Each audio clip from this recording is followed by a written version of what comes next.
Friends আপোনালোক সকলোকে স্বাগতম জনাইছোঁ। এবাৰ এজন ব্যক্তিয়ে স্বামী বিবেকানন্দৰ ওচৰলৈ আহিছিল আৰু কৈছিল যে স্বামীজী, মই বহুত কষ্ট কৰোঁ কিন্তু মই সফল হ'ব পৰা নাই, মোক আপুনি ৰাস্তা দেখুৱাওক। তেতিয়া বিবেকানন্দই কৈছিল, এইটো মোৰ কুকুৰ, ইয়াক অলপ সময় ফুৰাই লৈ আহা, তেতিয়ালৈকে মই তোমাৰ বাবে কিবা এটা ৰাস্তা উলিয়াওঁ। অলপ সময় পিছত সেই ব্যক্তিজন ঘূৰি আহিল। তেতিয়া বিবেকানন্দই ক'লে যে কুকুৰটোই ইমান ফেঁপাই কিয় আছে?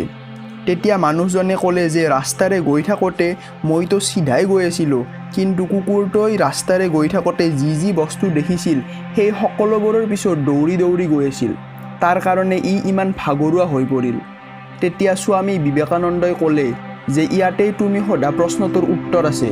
তুমিও জীৱনত যি বস্তুই দেখা তাৰ পিছত দৌৰি ফুৰা আৰু কেতিয়াও নিজৰ লক্ষ্যত ধ্যান নিদিয়া, আৰু ইয়াৰ কাৰণেই তুমি অসফল।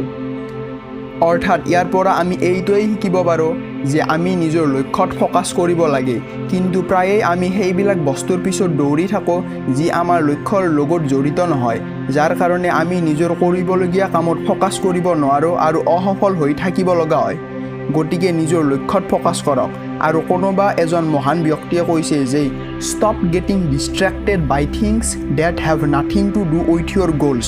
অৰ্থাৎ যিবিলাক বস্তু আপোনাৰ লক্ষ্যৰ লগত জড়িত নহয় সেইবিলাক বস্তুৰ প্ৰতি ডিষ্ট্ৰেক্ট নহ'ব, আৰু আপোনাক কিহে ডিষ্ট্ৰেক্ট কৰে আপোনাৰ লক্ষ্যৰ পৰা সেইটো আপুনিহে জানিব।